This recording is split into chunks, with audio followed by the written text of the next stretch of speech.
Olá pessoal, aqui é o professor Matheus e nesse vídeo eu vou falar a respeito do Maquiavel.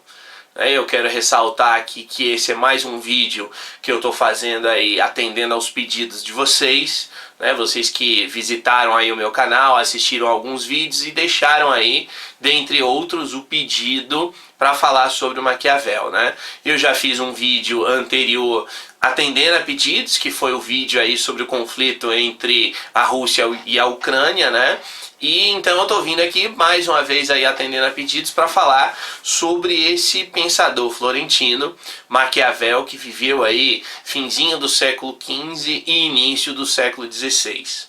Então eu levantei alguns pontos, que eu quero destacar aqui, que são pontos referentes aí a um entendimento do pensamento do Maquiavel. E a primeira coisa que a gente sempre pensa é o que? Maquiavel é maquiavélico, Tanto que existe aí o adjetivo maquiavélico, Ou seja, entendido aí como uma pessoa ardilosa, como uma pessoa que planeja tudo direitinho para poder fazer o mal, Digamos assim. E é interessante isso porque o Maquiavel ele não tinha nada de maquiavélico, Ou seja, é claro que quando você faz uma primeira leitura daquele que é o principal livro dele, que é o livro O Príncipe, a gente sempre pensa que, poxa, o cara quer fazer o mal, o cara quer matar todo mundo, e não é bem assim. Então eu vou separar aqui esse vídeo, essa apresentação em três partes, Na primeira parte eu quero falar, na verdade vão ser quatro, Porque no finzinho eu quero fazer aí algumas conclusões. Mas essas três partes às quais eu me referi agora, as iniciais, elas dizem respeito primeiro a algo que é fundamental, ao meu ver, compreender e compreender bem, para que se possa entender o porquê do Maquiavel ter pensado ou ter escrito o que ele escreveu. Ou seja, é uma questão em meio de contextualização. Para o Maquiavel especificamente é muito importante compreender essa contextualização, histórica propriamente dita, O segundo momento aí é a questão do Estado, Ou seja, o que o Maquiavel fala a respeito do conceito de Estado. Afinal de contas, o Maquiavel é visto como o criador do conceito de Estado moderno, Todo mundo fala aí, quer dizer que a ciência política surgiu com o Maquiavel, a análise do Estado moderno surgiu do Maquiavel. É claro que o Maquiavel, e eu vou falar disso daqui a pouquinho, ele não cria propriamente um conceito de Estado. Quem cria esse conceito de Estado é o outro autor, que é o Hobbes, o inglês que vem aí um pouco depois do Maquiavel. Mas, de todo jeito, o Maquiavel é um dos primeiros autores, se não o primeiro, a falar a palavra Estado no seu sentido que a gente tem hoje. E o terceiro ponto é o ponto referente ao governante, a quem ele chama de príncipe. E aí aqui eu vou falar essa palavra príncipe, mas não se esqueçam de que o sentido da palavra príncipe aqui ele não tem nada a ver com o filho do rei, como a gente comumente tem. Ou seja, o príncipe nada mais é do que o próprio governante, aquele que está governando. Então, nesse sentido, eu fiz aqui um roteirozinho e quero então apresentar algumas dessas ideias, Começando então, como eu coloquei bem no início do vídeo, Maquiavel era maquiavélico? A resposta é não. Ou seja, o Maquiavel ele tinha um entendimento, e eu separei aqui três características. Ele tinha um entendimento da política, claro, da coisa pública, que se pautava em três adjetivos, realista, pragmatista e empirista. Quer dizer, aqui é para ser bem redundante mesmo, Ou seja, o Maquiavel, ele não era necessariamente, como eu falei, uma pessoa que queria fazer o mal, ele não era maquiavélico. A análise que ele fez era uma análise realista. E realista em que sentido? Vamos entrar aqui então no contexto no qual ele viveu. Ele viveu aí, como eu falei anteriormente, final do século XV, início do século XVI.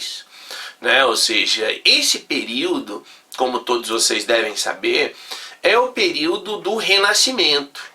É o período em que se saiu aí, se findou a Idade Média.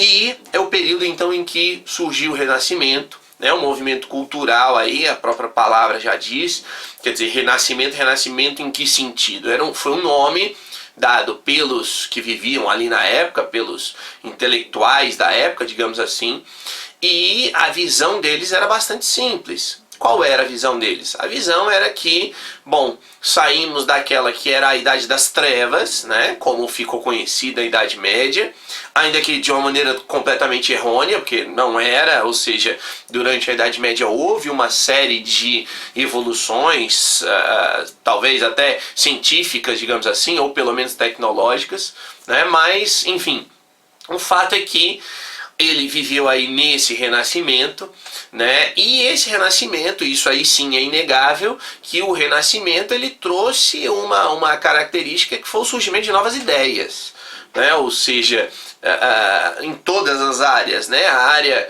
social, a área filosófica, a área tecnológica e, claro, a área política também.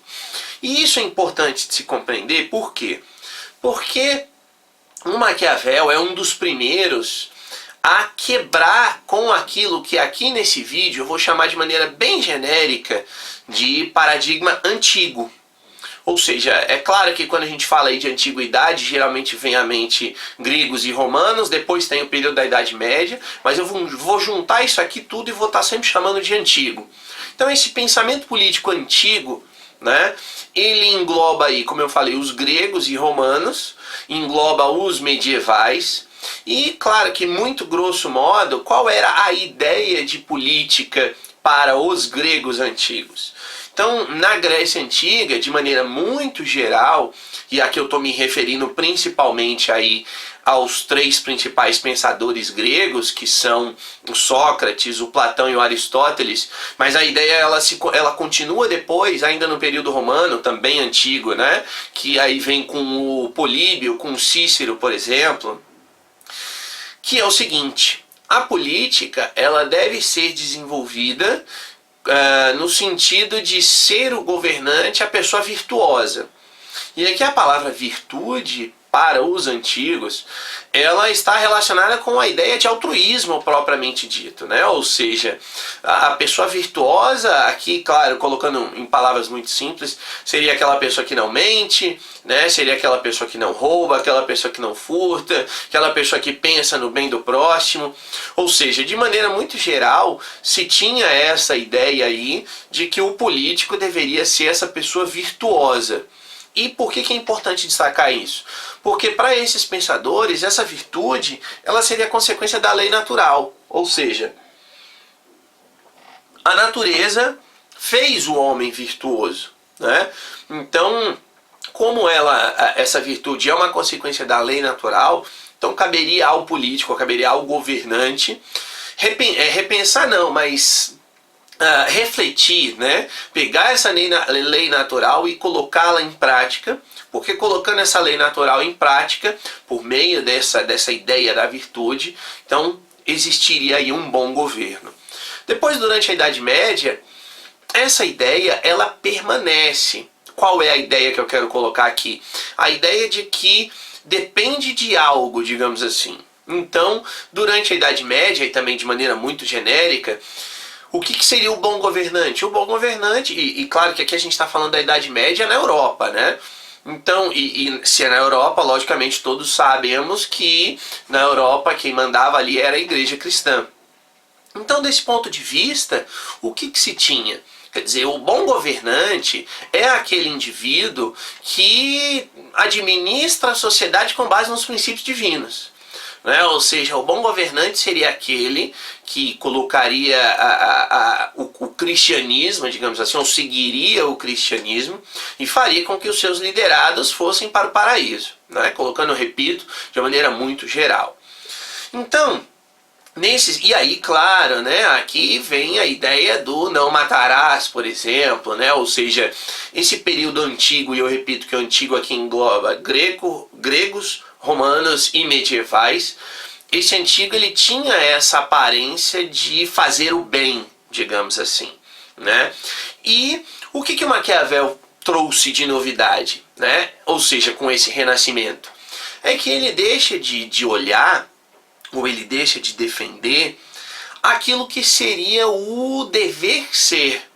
Quer dizer, os antigos, entendendo-se antigos aí, de novo, gregos, romanos e medievais, pressupunham o quê? Que o homem deveria ser virtuoso para poder governar.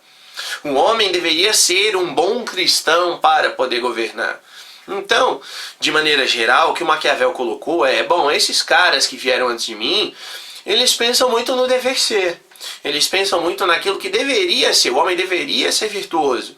O homem deveria ser um bom cristão. E o Maquiavel vai dizer, bom, na prática, as pessoas são assim? Não são. Então, um ponto que é importante e que eu destaquei aqui, daí a ideia do realismo, do empirismo, né, do pragmatismo, é o quê? É que ele não vai olhar para esse dever ser. Bom, dever ser é ótimo, deveria ser, mas não é. Como é? Então, com isso é que esse é um dos motivos pelos quais Maquiavel passou a ser visto do ponto de vista meio negativo, né? Daí tendo a ideia da pessoa maquiavélica, como a gente fala hoje. Quer dizer, ele passou a olhar, bom, o dever ser é ótimo, mas na prática não é assim, né? Ou seja, deveria ser, mas não é. Então vamos analisar o que é e não ficar especulando sobre o que deveria ser, né? Ou como deveria ser. Então esse é um primeiro ponto aí de contextualização histórica que eu queria destacar, né? Ou seja, o fato de que se começa a pensar então não no que deveria ser, mas no que realmente é. E o que realmente é ali na época em que o Maquiavel está vivendo, né? Aí a gente ainda no âmbito da contextualização histórica fala de um outro processo. Qual é? A gente diz que o Maquiavel era um italiano, viveu na Itália, mas é necessário lembrar que naquele momento não existia Itália, como nós temos hoje, né? Quer dizer, claro, lá ali na Europa, aquela região ali da Península Itálica, né, onde hoje se situa a Itália, na época você não tinha um Estado italiano, né? O Estado italiano como a gente tem hoje, ele só se formou lá no final do século XIX.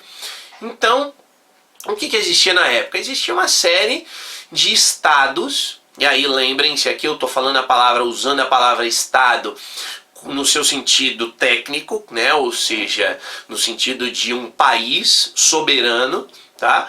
Então existiam ali inúmeros estados, como os estados papais, por exemplo, né? Com a República de Florença, onde o Maquiavel viveu, né? De onde ele veio, República de Veneza, né? O Ducado de Milão, né? Milano aí em italiano, então Milão, e por aí vai. Então existia naquela região uma série, e eu vou colocar agora em termos, em um linguajar mais simples, uma série de países independentes, países soberanos, mas países fracos. Tão fracos a ponto de inúmeras vezes a região da Itália, da Itália hoje, né? O norte do que hoje é a Itália, ter sido invadido aí pela Espanha e pela França, que já eram estados unitários, centralizados, né? Ou seja, já existia naquele momento a Espanha como um estado soberano independente, já existia a França como um estado soberano independente, e existiam aí essas séries de esses estados minúsculos, né? Minúsculos inclusive em termos de território. Então, o que o Maquiavel via? Ele via esses estados, que aqui eu estou generalizando e chamando de estados italianos, disputando entre si. Então, quer dizer, país, na visão dele, claro, né, países que falavam a mesma língua e tinham mais ou menos ali a mesma cultura, especialmente como descendentes, entre aspas, aqui do Império Romano, falando a mesma língua, então tendo a mesma cultura, mas estando em guerra entre si. E o que ele enxergou então nessa contextualização? Que essa guerra entre esses estados italianos enfraquecia esses estados italianos. Então, o que ele propôs basicamente, ou o que ele viu, é o quê? É que essas guerras constantes, e logicamente com constantes mudanças de governo, como é que você soluciona isso? E aí vamos voltar que é o que eu falei agora. Você espera que o governante seja virtuoso. Ok, então, claro que aqui eu vou exagerar para deixar claro o meu raciocínio. Como virtude eu vou pressupor, e aqui uma virtude, tanto uma virtude no seu sentido greco-romano antigo, quanto a virtude no seu sentido medieval, não mato o próximo. né? Quer dizer, do ponto de vista medieval não mata o próximo, que é um pecado matar o próximo, e do ponto de vista antigo não que fosse aí um pecado, mas seria não virtuoso, então eu matar o próximo. Ok, então eu sou agora o governante. Eu tenho o outro estado querendo tomar aquele meu território. Se eu for virtuoso nesse sentido, eu vou entrar em guerra? Não vou entrar em guerra porque a guerra pressupõe matar o próximo. Então, esse questionamento que o Maquiavel trouxe, que colocou o seguinte, e aí isso, quer dizer, essa situação ali da Itália, dessa divisão, né, dos estados italianos, ela está relacionada diretamente com essa questão do pensamento que ele quebrou na época. Ou seja, se eu for ficar olhando pelo lado da virtude ou pelo lado religioso, eu não vou conseguir governar, e se eu não conseguir governar, eu vou perder o poder. Então eu preciso ser realista, né? Ou seja, realista em que sentido? No sentido de olhar para a realidade. Poxa, seria ótimo se eu fosse virtuoso, seria ótimo se eu fosse, se eu não matasse o próximo, não cometesse nenhum pecado. Porém, eu, político, eu, governante, para manter o poder, eu preciso realizar ações que são moralmente questionáveis. E é esse o ponto central do Maquiavel, né? Ou seja, quando ele sai do dever ser e ele entra naquilo que realmente é, ele cria essa distinção, essa separação entre política e moral, de certa forma. Ou seja, na hora em que o governante está agindo como político, né? Ou seja, na hora que a pessoa está agindo como político, como governante, ela eventualmente vai precisar realizar ações que não se amoldam àquilo que é moral. Por quê? Porque é necessário. Né? Ou seja, o Maquiavel, desse ponto de vista, e eu coloquei aqui em uma das minhas anotações, né, que ele é o primeiro cientista político por analisar a realidade e colocar, bom, eu não posso sempre ser uma pessoa que se fundamenta nesses princípios de fazer o bem, né, porque muitas vezes, para manter o poder, eu preciso realizar ações que são moralmente questionáveis. E vejam que é aqui que se encontra o erro de achar que o Maquiavel era maquiavélico, que o Maquiavel era do mal, né? Digamos assim. É achar que o governante ele sempre vai fazer o mal porque ele quer fazer o mal, porque ele gosta de fazer o mal, o que não é o caso. Ou seja, o governante eventualmente vai realizar ações que são contra a moral, ou que são questionáveis de um ponto de vista moral, não necessariamente porque ele goste daquilo, não que ele queira ver o outro se ferrando, né? Ou seja, eu vou fazer porque eu quero ver o outro sofrendo, não é isso. Ele vai fazer porque é necessário. Tá? Então, é essa, e claro que esse ponto, né, e aí isso eu vou ressaltar um pouquinho mais na conclusão, esse ponto é que fez com que, dado aquele princípio daquele momento, né, se fosse colocado então, o Maquiavel defende que as pessoas façam mal, o que não é o caso, tá? Tanto que eu coloquei aqui em uma das minhas anotações, né, que a ordem e a ordem política, né, a ordem inclusive social, no seu sentido de manter a ordem, manter a segurança. Então a ordem é alcançada pelas ações práticas do homem. Quem é esse homem? É o governante. Ou seja, para o Maquiavel, o príncipe, né, o governante, ele não deve ficar esperando a lei natural, como seria lá para os gregos. Ele não deve ficar esperando a vontade divina, como seria para os medievais.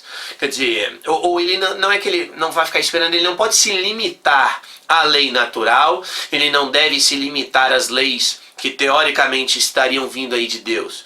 Um governante, na visão do Maquiavel, precisa fazer o que é necessário. Tá? Então, se for necessário matar alguém para manter o poder, eu, governante, vou lá e mato essa pessoa. É bastante simples aqui esse pensamento. E vejam que eu não estou também, lógico, né, seguindo o pensamento do Maquiavel, não estou entrando no mérito do certo ou do errado, mas sim do necessário.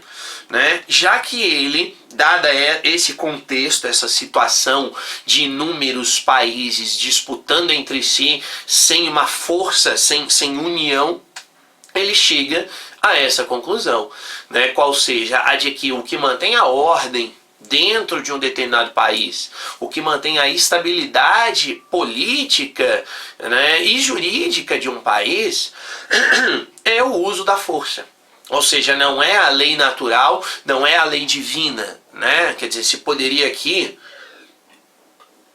pensar o seguinte, vejam, né, usando aí o questionamento divino, quer dizer, ou a lei divina, seria possível, por exemplo, virar para uma pessoa e dizer para ela, olha, não mate a outra, porque se você matar, você vai para o inferno, por exemplo.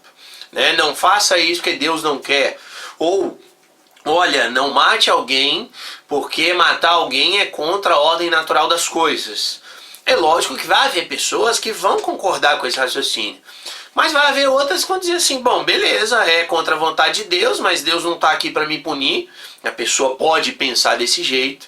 Então eu vou lá e mato o outro, eu roubo o outro, eu faço o que for, porque se eu depender aí dessa visão religiosa, né, ou dessa visão natural, moral, não vai acontecer nada comigo. Os outros vão olhar de cara feia para mim, mas eu vou lá e faço do mesmo jeito. Né? Então, esse é o pensamento do Maquiavel. O único elemento que mantém a ordem, que mantém a estabilidade, que mantém a segurança é o uso da força física.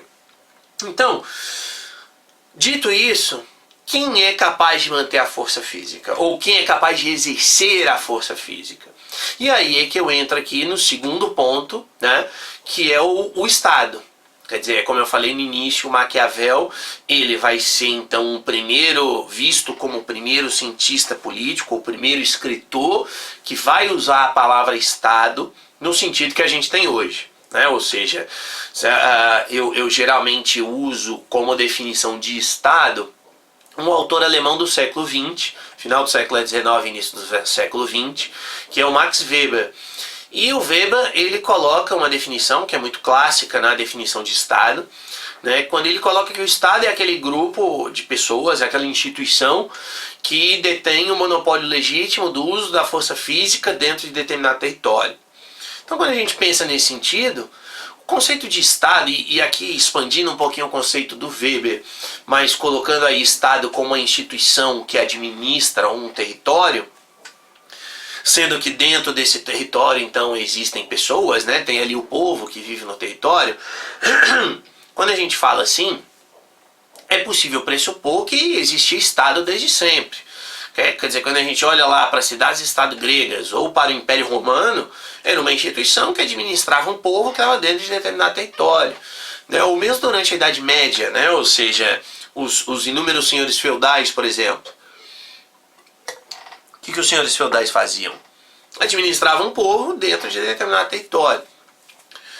Mas é claro que o Estado que a gente tem hoje não é esse Estado antigo, né? Então, ou medieval.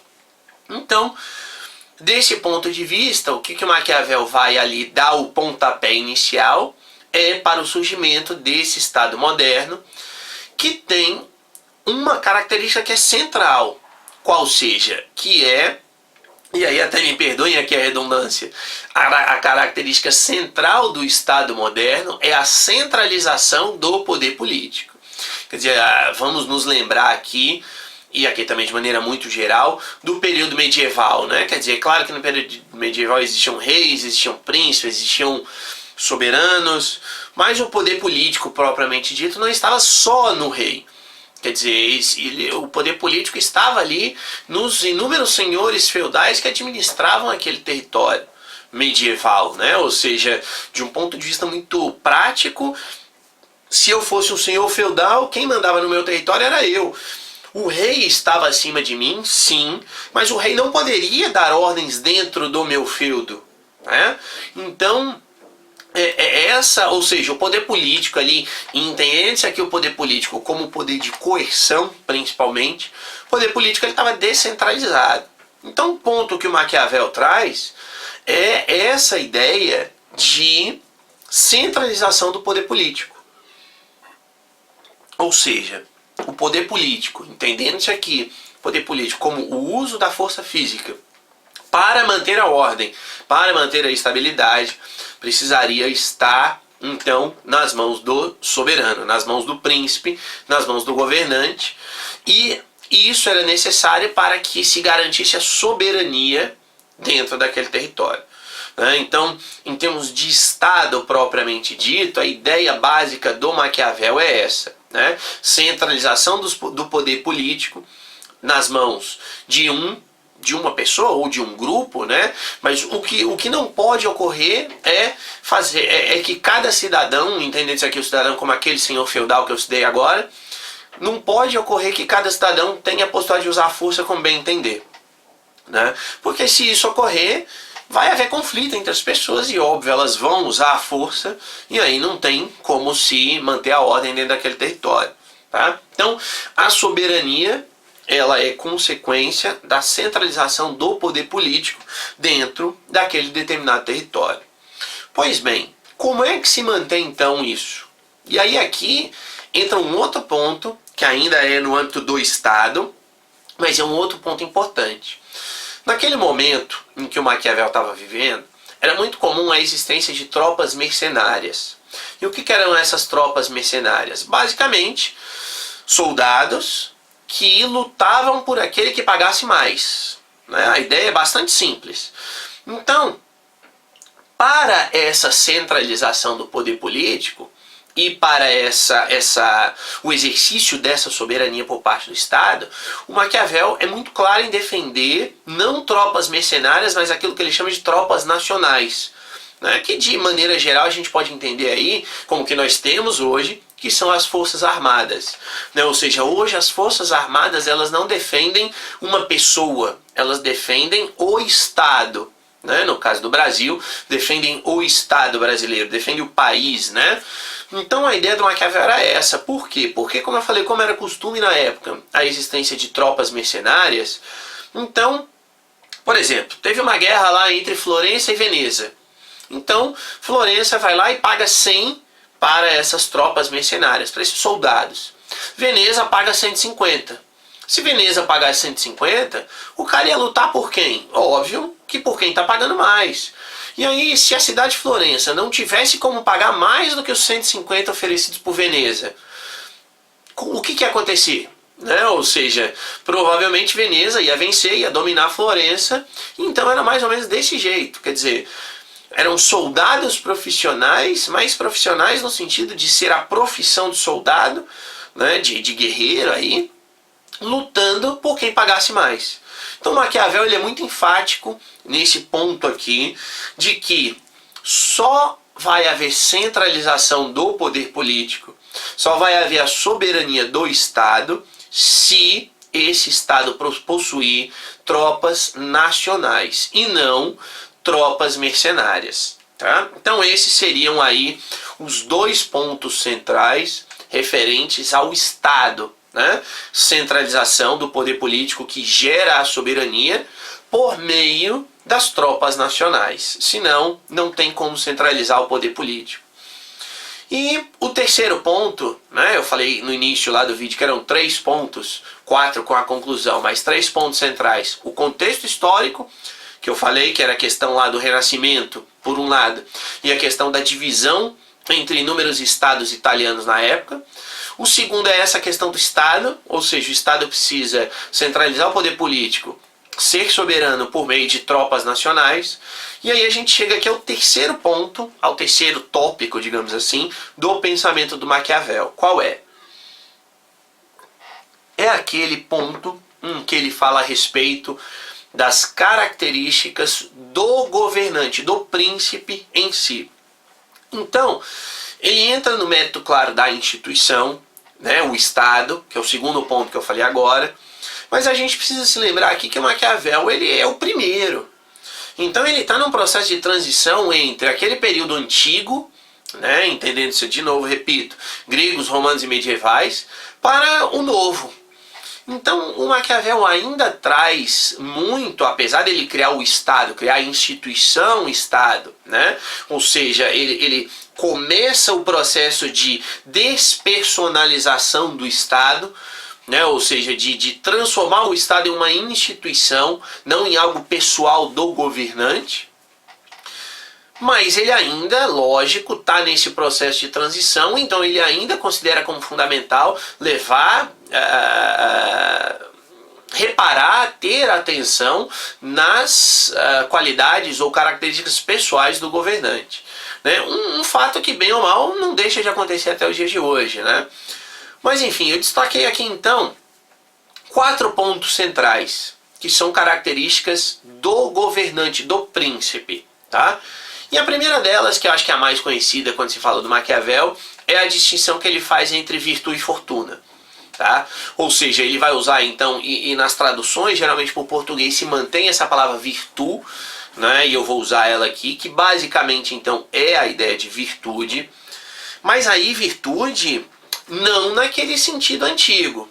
Não é a virtude, essa virtua aqui que o Maquiavel defende, ela não é uma virtude do tipo, o indivíduo é virtuoso, o indivíduo é bom, ele é altruísta, não é isso. O que é virtude para o Maquiavel? E aí a definição é muito simples. Virtude são as características próprias do governante. Então veja que ele não define se essas características são boas ou ruins. Certo? Ou seja, porque definir boa ou ruim é uma questão moral. E, como eu falei anteriormente, as questões morais elas estão aqui deixadas um pouco de lado por Maquiavel, já que ele não está olhando no dever ser, ele está olhando no que é.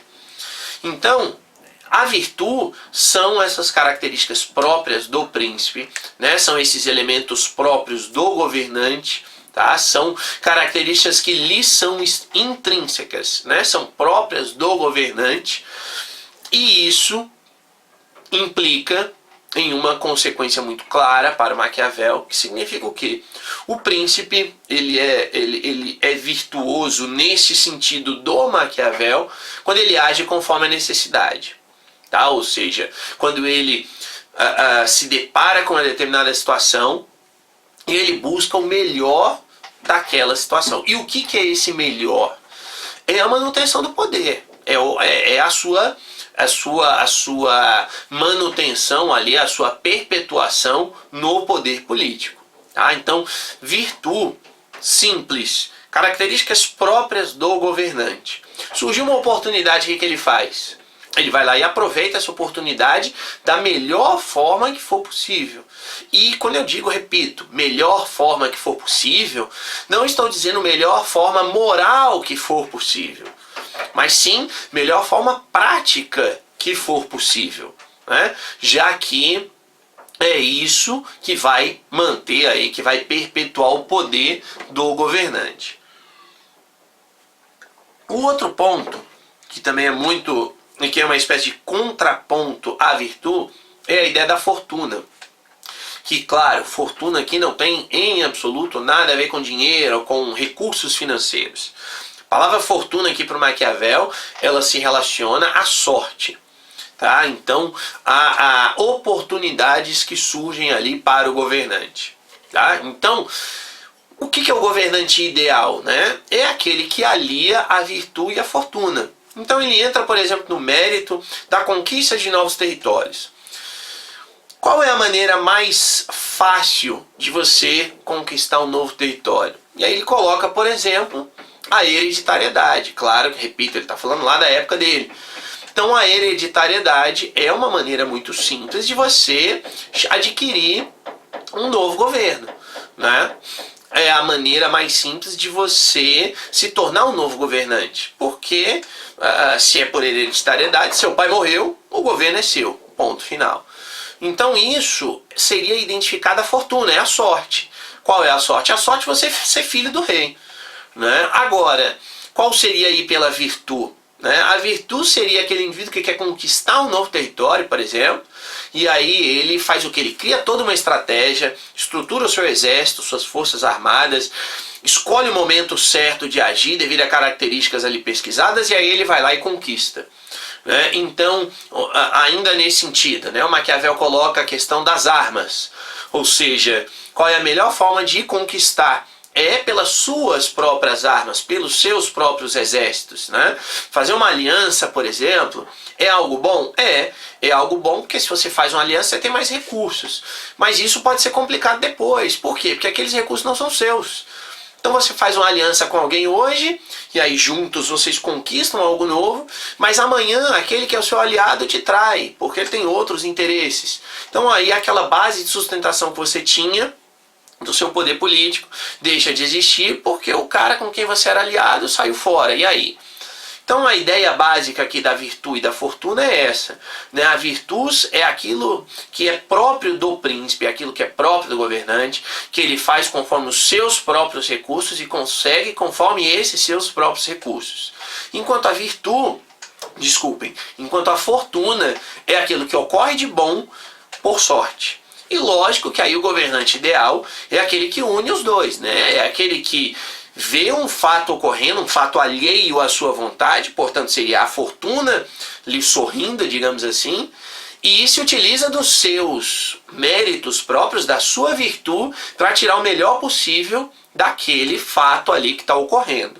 Tá? Então, esse seria o governante ideal. Porém, eu quero deixar claro aqui o quê? Que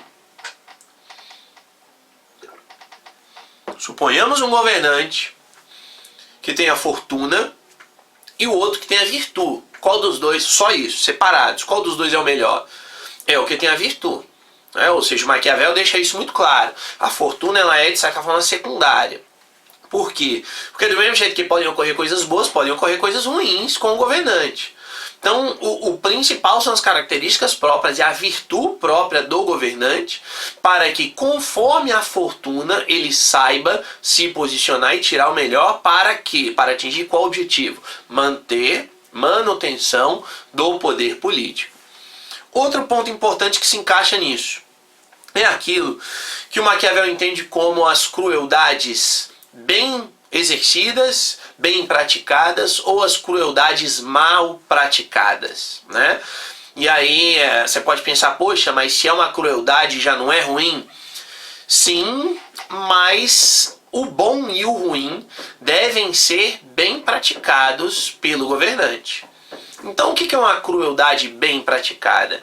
Na visão do Maquiavel, é aquela que você faz de uma vez só.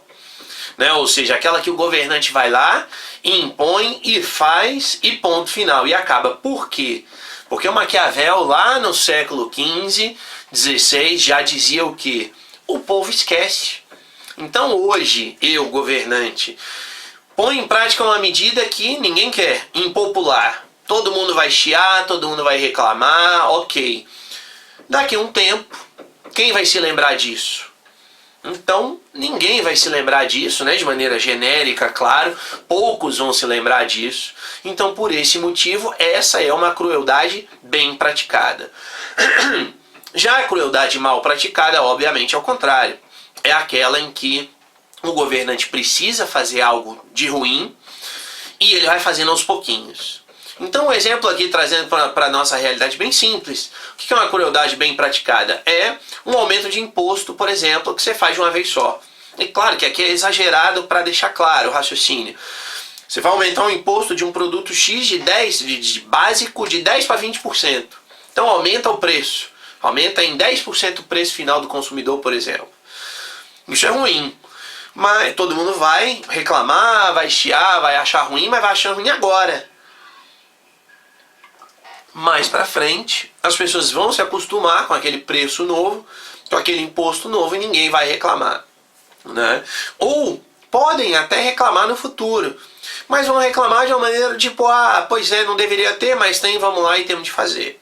É diferente se o indivíduo, em vez de, por exemplo, aumentar de uma vez só 10%, suponhamos aqui que ele resolva aumentar aí 2% ao mês. Então todo mês vai surgir junto ao povo a notícia negativa de que está tendo aumento de imposto. Claro que no final das contas aumentou 10% do mesmo jeito. Mas uma coisa é você aumentar uma vez só, 10%, todo mundo reclama no primeiro e no segundo mês e depois esquece. Ou você aumentar 2% durante 5 meses. Você vai ter 5 meses de notícias negativas a respeito do seu governo. Então, nesse segundo caso, seria uma crueldade mal praticada, né, quando você faz um mal aos poucos, enquanto que quando você faz um mal de uma vez só, seria uma crueldade bem praticada. Logicamente que as bondades é o contrário, né? A bondade bem praticada é aquela em que o governante vai soltando aos pouquinhos, porque aí o tempo todo o indivíduo, o cidadão está recebendo uma notícia positiva. Enquanto que a bondade mal praticada é aquela que você faz tudo de que é bom de uma vez só e depois deixa de fazer. Isso, na visão do Maquiavel, não é bom. Aqui, isso vai dar origem a um outro ponto. Qual é? É a questão do ser amado, ser temido ou ser odiado. Então, o que ocorre? Desse ponto de vista, o Maquiavel coloca o seguinte: o que é o ideal para todo governante, para todo príncipe? O ideal é que ele seja amado pela população. Ou seja, o que é o ser amado? Ser bem quisto, ter uma boa popularidade, né? Ser aí, enfim, bem visto pela população. Só que isso não vai ser possível, né? Nem sempre isso é possível, e ainda mais quando a gente traz para os dias atuais, e no caso brasileiro, que nós temos aí quase 200 milhões de pessoas no país, o governante nunca vai ser amado por todo mundo. Então aí o Maquiavel coloca o seguinte: bom, se o governante não pode ser amado, ele precisa então ser temido. Por quê? Porque se ele for temido, ele, governante, for temido, o povo não se rebela contra ele. Então aqui é uma questão assim que o Maquiavel coloca que o governante precisa ter atenção. Ele precisa, num primeiro momento, tentar ser amado pelo maior número possível de pessoas. Ok. Junto àquelas que ele não conseguir ser amado, ele precisa ser temido, né? Para evitar um eventual problema de revolta, né, para evitar uma manifestação, evitar alguma coisa assim, de maneira que ele possa eventualmente perder o poder. Porque se ele perde apoio popular, nada impede que outro ali surja e tome o poder dele. Agora, ser temido em absoluto significa ser odiado, né? Ou seja, o governante precisa buscar ser amado.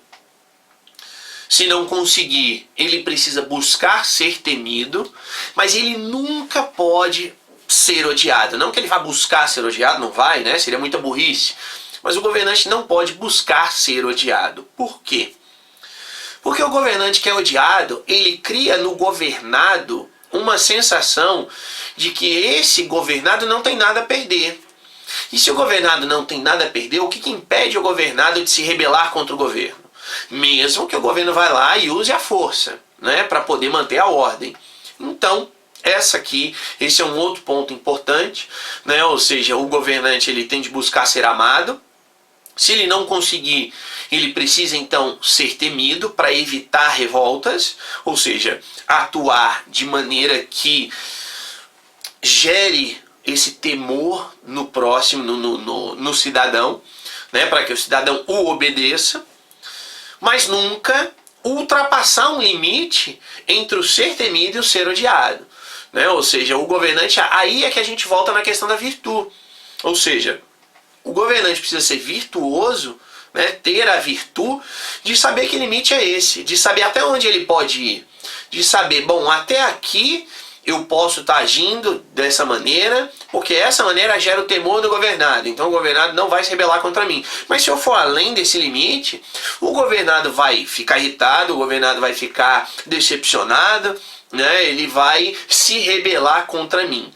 Então isso é um elemento da virtude também, né? Saber até onde ele pode ir nesse equilíbrio entre ser amado, ser temido e ser odiado. Como que ele vai fazer isso? Ele vai fazer isso por meio daquilo que o Maquiavel escreve lá no seu livro O Príncipe, que é a analogia entre agir como homem ou agir como animal. E aí é outra característica que o governante precisa ter. Saber ter a virtude de saber quando ele vai agir como homem e quando ele vai agir como animal. Isso, lógico, é uma analogia. E o que isso quer dizer? O agir como homem significa basicamente respeitar as leis. O agir como homem significa o quê? Significa o governante prometer alguma coisa, fazer um contrato, fazer um acordo e cumprir a sua palavra. Isso é o agir como homem, tá? Na visão do Maquiavel. E quando ele fala que o governante vai agir como animal, o que quer dizer isso? Aí isso se subdivide em dois tipos. São dois tipos de animais, digamos assim, que o Maquiavel sugere, né, faz analogia aí para o governante. Primeiro é o leão, ou seja, o governante eventualmente precisa saber agir como um leão. Qual é a analogia? Do leão ser impulsivo, né, mas principalmente ser forte. Ele associa aqui o leão à questão de força física. Né? Então, o agir como leão significaria agir com essa maneira forte de uso da força, de ir lá e botar para quebrar e botar ordem no negócio, né, por meio da força física necessariamente.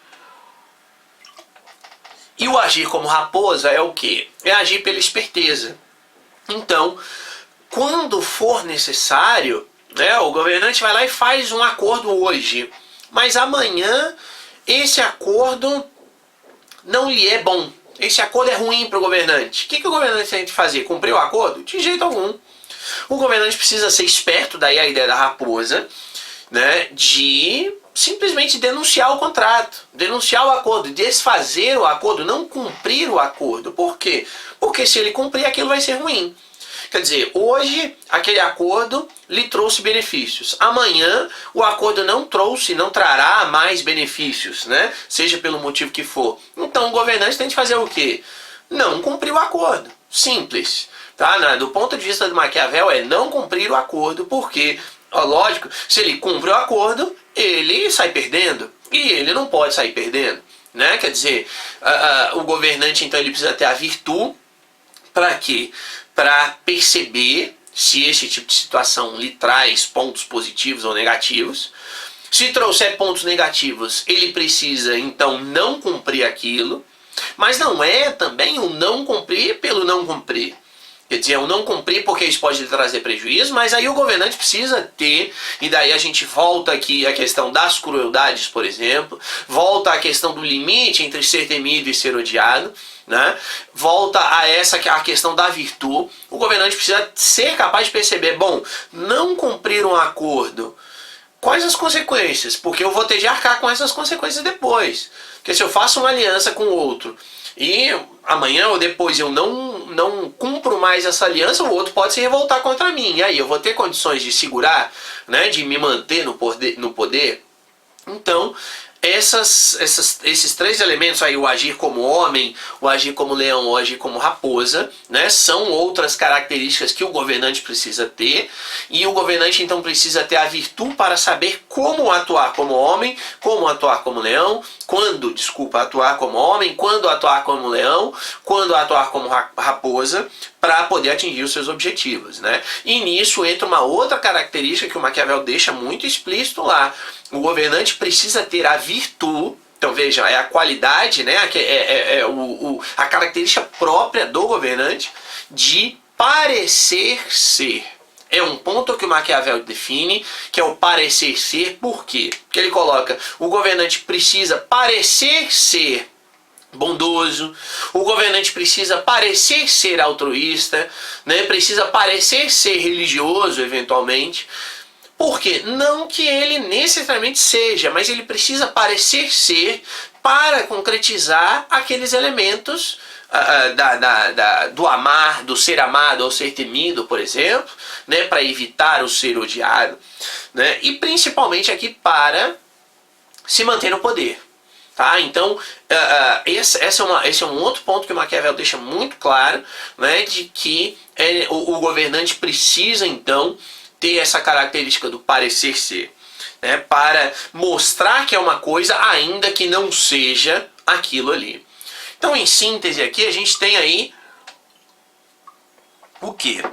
Esses pontos do governante. A questão aí da virtude e da fortuna, né? Lembrando que a virtude, então, é uma característica própria do governante, e a fortuna é aquilo que acontece com ele, que ele não controla, é a sorte. Tem a questão das crueldades bem praticadas ou mal praticadas, então a crueldade bem praticada é aquela que se faz de uma vez só, e a mal praticada é a que se faz aos poucos. Existe aqui o equilíbrio que o governante precisa buscar entre ser amado e ser temido e não ser odiado. E também o equilíbrio entre agir como homem, agir como leão, agir como raposa e ter essa característica do parecer ser, né, frente à população. Então, com isso, eu fecho aqui esses 3 pontos, né? Como eu falei, a questão do contexto histórico, a questão da estrutura, de certa forma, ali do Estado, da soberania do Estado e das características deste governante. E aí, gente, eu quero então fazer aqui a conclusão, né? Vou me encaminhando aqui para o finzinho, para colocar o quê? No início do vídeo, e algumas vezes durante esse vídeo, falei que o Maquiavel não era maquiavélico. Aí alguém vai dizer, pô, Mateus, mas você acabou de falar que o príncipe deve parecer ser. Isso não é ser maquiavélico? Vejam que, do ponto de vista do Maquiavel, não. Por quê? É claro que o Maquiavel trouxe uma série de coisas que muitas pessoas consideram como imoral. Né? Ou seja, essa própria característica do parecer ser. Quer dizer, o governante, o príncipe, ele vai fingir ser uma coisa quando ele não é. Isso é imoral. Ok. Agora, é necessário ter em mente que o Maquiavel apresentou essas características, e que essas características elas deveriam sim ser usadas pelo príncipe, pelo governante, mas apenas quando fosse necessário. Então, geralmente se coloca, né, que para o Maquiavel os fins justificam os meios, que o Maquiavel disse que os fins justificam os meios. Isso é uma coisa falsa. No seu livro O Príncipe, o Maquiavel ele nunca escreveu essa frase, não há essa frase no livro O Príncipe de que os fins justificam os meios. O que se tem é uma ideia, e aí quem assistiu aqui prestou atenção no vídeo percebeu isso, é a ideia que ele deixa claro de que sim, os fins justificam os meios, mas é necessário compreender quando os fins justificam os meios. Então o que Maquiavel defende não é um governante arbitrário, não é aquele governante como seria, por exemplo, um rei absolutista lá para o Hobbes. Ou seja, não é um indivíduo que faz o que bem entender, na hora que quer, em primeiro lugar, e principalmente, não é um indivíduo que faz o que faz porque gosta, ou seja, ele não é sádico, é isso que eu quero dizer. Ou seja, o príncipe, se ele precisar fazer algo ruim, ou algo imoral, ele está fazendo, não que ele é imoral, mas porque ele naquele momento precisa ser imoral, porque se ele não for, ele não mantém o poder. Então, isso precisa ficar muito claro. Tá? Ou seja, o Maquiavel ele não era um defensor necessariamente aí de que os fins justificariam os meios, de que eu vou fazer qualquer coisa para manter o poder. Né? Ou seja, só se faz isso, só se tomam essas ações quando for necessário. E ações que aqui vamos colocar do ponto de vista negativo, imoral. Porque veja, se o príncipe fizer algo que é necessário para manter o Estado e ao mesmo tempo for bom ou for considerado como moral, o que ele está fazendo de errado? O que ele está fazendo aí nessa perspectiva daqueles que colocam o Maquiavel só do ponto de vista negativo? Que coisa negativa ele está fazendo nesse caso? Né? Mesmo no exemplo que eu dei, aumento de impostos. Né? É claro que aqui eu vou criar um exemplo para deixar claro o que eu quero. Suponhamos que seja um aumento de impostos para investir na área de educação. E não entremos no mérito aqui se o dinheiro foi ou não foi investido. Vamos partir do princípio de que o Estado está pedindo mais, está cobrando mais imposto, mais tributos, para realmente investir na educação. Né? Então, desse ponto de vista, o Estado vai lá e aumenta 10% de imposto, faz uma crueldade bem feita, digamos assim, todo mundo fica chateado, né? Mas é para qual motivo? É para garantir a educação. Então, desse ponto de vista, será que o Maquiavel estaria sendo, ou usando aí a palavra do Maquiavel, será que o governante estaria sendo maquiavélico nesse caso? Né? Então, é uma questão que eu deixo aqui para reflexão, mas lembrando isso, tá? Ou seja, essas atitudes que muitas vezes elas são vistas quando a gente lê o livro O Príncipe, a gente vê, é algo imoral, né? Mas é preciso deixar muito claro que o Maquiavel defende que isso fosse feito exclusivamente quando fosse necessário para manter o poder. Claro, lembrando também que a manutenção do poder lá na época dele era muito diferente daquela manutenção do poder que a gente vê hoje. Quer dizer, a manutenção do poder lá no Maquiavel basicamente é a garantia da segurança, a manutenção da defesa do território, coisa que não existia lá naquele momento. Tá? Então é necessário ter isso em mente, né? E é necessário ter isso em mente por quê? Porque o Maquiavel, eu sempre coloco isso, o Maquiavel, ele era muito mais republicano do que absolutista. Em outras palavras, trazendo para os dias de hoje, o Maquiavel era muito mais democrático do que ditatorial. Né? E isso fica claro, não, logicamente não no livro O Príncipe, mas nos seus outros escritos, principalmente um livro que se chama Discurso sobre a Primeira Década de Tito Livio. E ali sim o Maquiavel deixa muito claro o pensamento dele. Né? Ou seja, ele trabalhava a favor de um governo republicano, aquilo que era chamado na época de um governo republicano, e que, dadas as limitações da época, é claro, mas fazendo aí uma pequena analogia, seria o que hoje a gente chama de um governo democrático. Tá? Então isso precisa ficar claro, né? Que o Maquiavel ele não era negativo, ele não tem essa carga negativa. O que ele faz no seu texto, no livro O Príncipe, basicamente é dizer, bom, o cara precisa manter o poder. Para manter o poder ele tem de fazer o quê? Ele tem de agir de maneira positiva, de maneira moral, quando for necessário, e agir de maneira imoral quando for necessário, né? Olhando do ponto de vista do governante, é claro. Tá? Então é isso, gente. Eu espero que o Maquiavel tenha ficado um pouco mais claro para vocês que estão aí assistindo. Espero que vocês tenham gostado, né? Caso tenham gostado, comentem aí, né, no espaço para os comentários. Compartilhem o vídeo, né? Não se esqueçam de assinar o canal, né, porque eu tenho feito aí vídeos geralmente aí de 2 em 2 ou 3 em 3 semanas. Então vocês assinando o canal, vocês vão receber lá a notificação de que tem um novo vídeo no meu canal, né? Então compartilhem o vídeo, compartilhem o próprio canal aí, caso tenham gostado, me auxiliem nisso aí, né? Divulguem o canal. Tá? E deixem comentários, né? Deixem aí também aquilo que vocês querem, né? Como eu falei no início, esse vídeo sobre Maquiavel, eu estou fazendo ele principalmente devido aos pedidos que eu recebi de várias pessoas dizendo, pô, faz um vídeo sobre Maquiavel. Então estou aqui trazendo. Tem mais outros 2 vídeos aí que eu quero fazer também referentes, pelo menos 2 referentes à maioria dos pedidos que eu já recebi aí do pessoal. Tá? Então assinem o canal, compartilhem o vídeo, deixem seus comentários, né? Assinem lá, curtam a minha página no Facebook também, né? Que eu tenho a página no Facebook. Aí é isso, gente. Obrigado, valeu e até a próxima.